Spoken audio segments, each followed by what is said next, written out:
Théo qui n'ont pas empêché, heureusement, la tenue d'un rendez-vous majeur à Nantes, la 16e édition du Salon européen des pêches en mer, l'occasion de découvrir les toutes dernières innovations. Vincent Calcani, Daniel Le Floch. Tous les pêcheurs de l'Ouest connaissent ce banc de sable près de l'île aux Moines dans le golfe du Morbihan. En revanche, peu d'entre eux auront déjà vu une cartographie aussi précise des fonds et donc des endroits favoris des poissons. Tout le monde aujourd'hui est habitué à aller sur Internet, voir sur Google Maps sa maison vue du ciel. Et évidemment, on ne voit pas sous l'eau sur les images satellites. Là, on a recréé quelque chose qui se rapproche d'une image satellite et qui va permettre de comprendre comment est fait le fond, exactement voir chaque petit détail, chaque petite roche et ainsi trouver plus facilement les secteurs sur lesquels on pourrait trouver du poisson. Ne reste plus maintenant qu'à prendre sa canne et son moulinet favori. Justement, deux leaders de cet équipement ont réservé la présentation mondiale de leur dernier fleuron à Nantes. Ce moulinet révolutionnaire est rendu étanche grâce à une huile composée de nanoparticules de métal.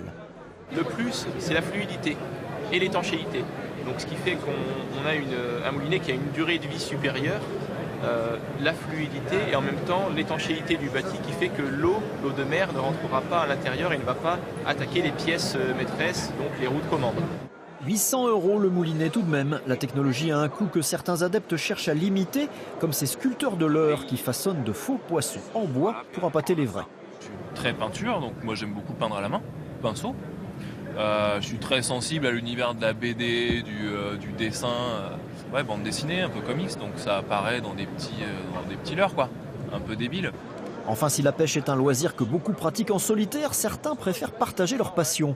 Le premier réseau social pour pêcheurs, cofishing.net, permet justement une mise en relation gratuite sur tout l'Hexagone. Une initiative qui fait mouche. Le site enregistre près de 1000 inscriptions en 2 semaines.